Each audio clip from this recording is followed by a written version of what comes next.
چھوٹے ہوتے تھے تو کچھ لوگ نا کہانیوں میں زندہ رہتے تھے، بڑے بوڑھے کہانیاں سنایا کرتے تھے، اور کہانیوں میں ایک کہانی کا مرکزی نقطہ یہ ہوتا تھا کہ خزانہ مل گیا فلانے کو، تو یہ خزانہ بڑی نعمت تھا، اور پھر وہ کہانیاں بچوں کے خواب بھی بن گئیں۔ وہ بعض ایسے بھی تھے نادان جو محنت کرنے کی بجائے کسی خزانے کے چکر میں پڑ گئے کہ کہیں سے کوئی خزانہ ہی ہاتھ لگ جائے، میں سویرے اٹھوں اور جناب میرے نہ بس تکیے کے نیچے نہ خزانہ ہی خزانہ ہو، میں بس جا رہا ہوں تو میری گاڑی سے کوئی چیز ٹکرائے اور میں اتروں تو خزانہ ہی خزانہ ہو۔ وہ چونکہ کہانیوں میں خزانہ تھا، باتوں میں تھا، تو وہ باتیں خیال بن کے طبیعتوں پہ جم گئی، تو خزانہ تلاش کرتے ہیں لوگ، خزانہ ڈھونڈتے ہیں لوگ، خزانے کی طلب کرتے ہیں، چاہتے ہیں خزانہ ہاتھ آ جائے۔ اور خزانے کی جو عرف عام میں تشریح ہے وہ یہ ہے کہ اب خزانہ ہاتھ آ گیا، اب بھائی ختم ہو گئی بات، اب کوئی ضرورت ہی نہیں بچی۔ اور لوگ بطور تنقید بھی ایک بات کرتے، پتہ نہیں اس کی ہاتھ کون سا خزانہ آ گیا ہے۔ تو خزانہ یہ ہے کہ اب ختم ہو گئی، اب یہ سب سے امیر شخص ہے، تو بھائی خزانہ ہی نہ بتا دے آج آپ کو خزانہ کیا ہے۔ اور خزانہ سارے ہی پا سکتے ہیں، تھوڑی جد و جہد کریں تو خزانے کے قریب جا سکتے ہیں۔ امام بہقی نے، حافظ منذری نے حدیث نقل کی ہے، حدیث کے راوی حضرت جابر ابن عبداللہ رضی اللہ تعالیٰ عنہ ہے۔ حضرت جابر ابن عبداللہ رضی اللہ تعالیٰ عنہ فرماتے ہیں نبی کریم علیہ السلام نے فرمایا، قناعت ایک ایسا خزانہ ہے جو کبھی ختم ہی نہیں ہوگا، ہمیشہ تمہارے پاس ہی رہے گا، اتنا بڑا خزانہ ہے قناعت، جو تمہارے پاس ہے اس پہ راضی ہو جاؤ، یہ وہ خزانہ ہے، حضور فرماتے ہیں کبھی ختم ہوگا ہی نہیں، تمہارے پاس ہمیشہ فراوانی رہے گی، وسعت رہے گی، تمہارے پاس بہت کچھ رہے گا، شرط یہ ہے کہ تم قناعت اختیار کرو۔ حضرت شفیق بلخی رحمت اللہ تعالیٰ علیہ سے ایک شخص نے آ کے کہا تھا، حضور میں بے چین بڑا رہتا ہوں، بے قراری بڑی ہے، اضطراب بڑا ہے، دل بڑا پریشان رہتا ہے۔ حضرت شفیق بلخی رحمت اللہ علیہ فرمانے لگے، ایک چیز ہے جو بندے کو راحت میں مبتلا کرتی ہے، اس کے وجود کو ٹھنڈا کر دیتی ہے، وہ کیا ہے؟ کہا وہ قناعت ہے۔ لالچ چھوڑ دے۔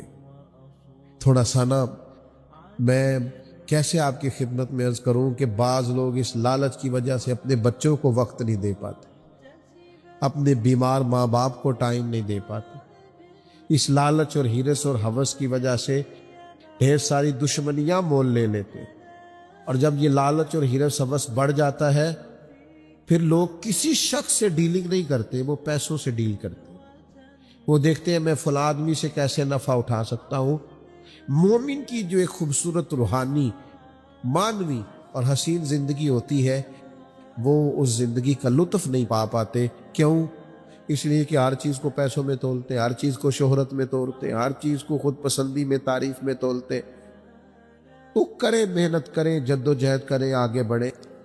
شاہ فرید الدین عطار رحمت اللہ علیہ کہتے ہیں، میں تصوف، طریقت، معرفت کے راستے میں آنے سے پہلے نا عطر بیچتا تھا، عطار عطر فروش کو کہتے ہیں۔ میں عطر بیچتا تھا تو میری دکان پہ ایک بزرگ آئے جو میری توبہ کا سبب بنے۔ بابا جی سیدھے سادے تھے، خوشبو بڑی مہنگی مہنگی، میں نے اس دور کے جو آپ اپنے لفظوں میں سمجھ لیں جو برانڈ تھی نا، زیادہ مہنگی خوشبوئیں تھی، جو بادشاہ، وزیر، مشیر، مال، اس طرح کی خوشبوئیں میں نے رکھی ہوئی تھی۔ بابا جی آئے تو کبھی ایک شیشی دیکھیں، کبھی دوسری دیکھیں، کبھی تیسری دیکھیں، تو اچھے سیلز مین جو ہوتے ہیں وہ گاہک سے خود بڑھ کے پوچھ لیتے ہیں کیا چاہیے۔ کہتے میں نے آگے بڑھ کے پوچھا بابا جی کیا چاہیے، تو بابا جی کہنے لگے پتر کچھ بھی نہیں۔ تو کہا پھر دیکھ کیا رہے ہیں؟ کہنے لگے دیکھ رہا ہوں تیری جان بڑی مشکل سے نکلے گی۔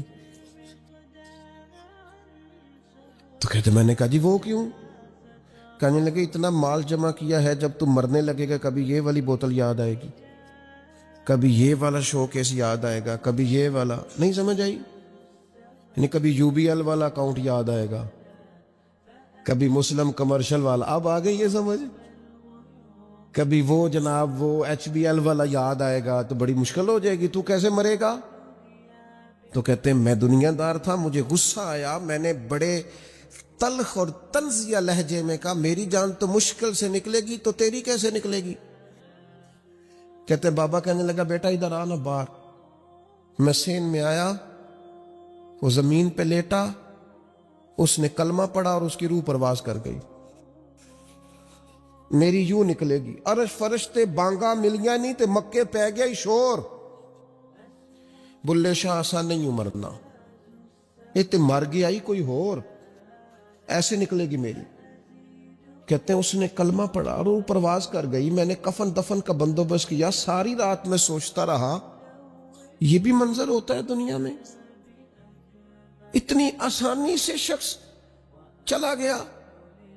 فرماتے ہیں بس پھر میں نے بھی صبح خیرات کی، کاروبار کو اتنا کیا جتنی مجھے ضرورت ہے، اور پھر میں نے بھی اپنا زیادہ وقت اپنے رب کی رضا کے لیے گزارنا شروع کیا. عزیز دوستو، دنیاوی مال و متاع کا پیار خوف پیدا کرتا ہے، خوف. اور میں آپ سے عرض کروں ریاکار بھی بزدل ہوتے ہیں، وہ بھی موت سے ڈرتے ہیں.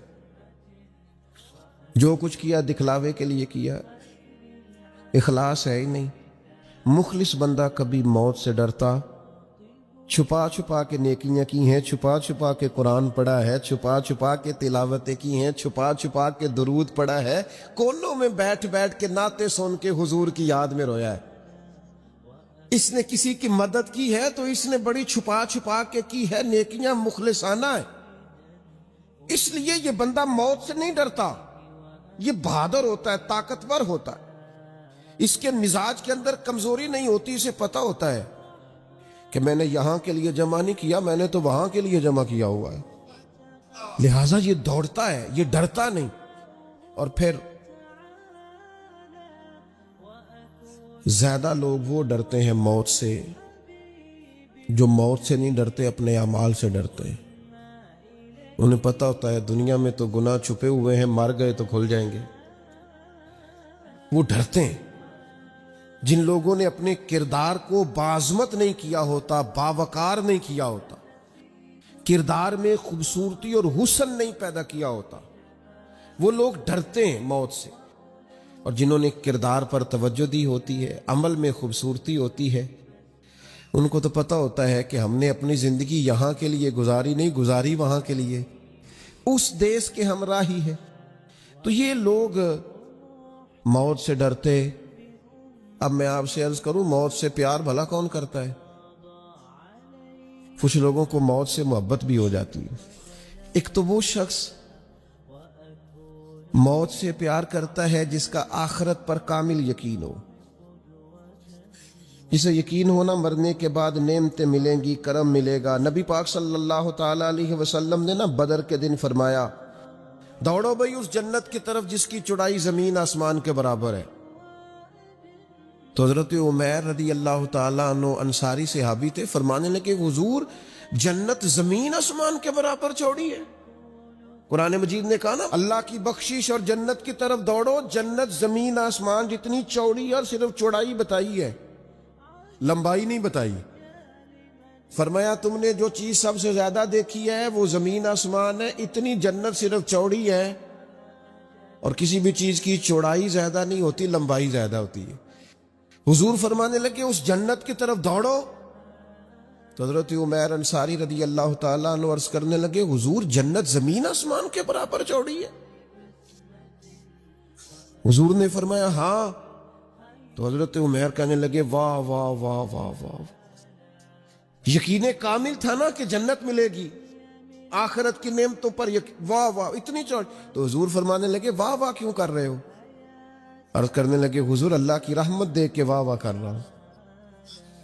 پھر کھجوریں کھا رہے تھے، جھولی میں کھجوریں تھی، پھر 2 منٹ لگے کھجوریں چھوڑ دی.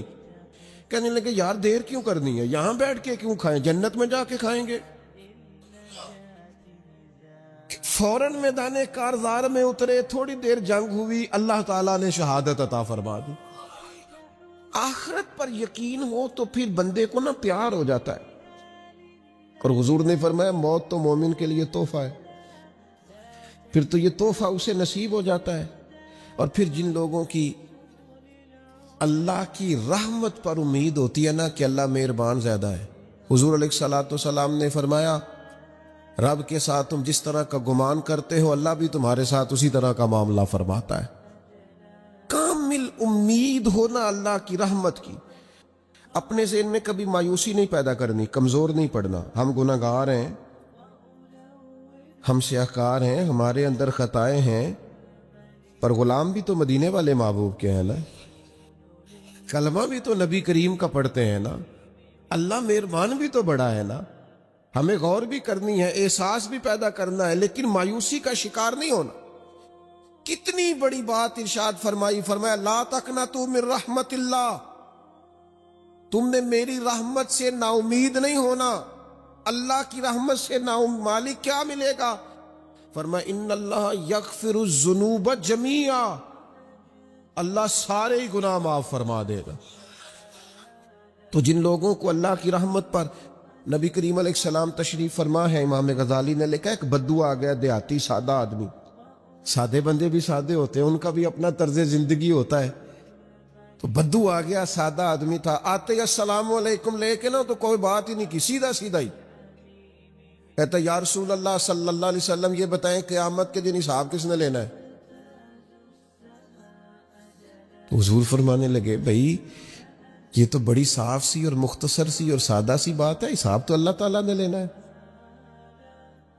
تو اب اس نے جو لفظ کہے اللہ کے حبیب کی آنکھوں میں آنسو آ گئے، کہنے لگے اگر اللہ نے حساب لینا ہے پھر انشاءاللہ کرم ہی ہوگا۔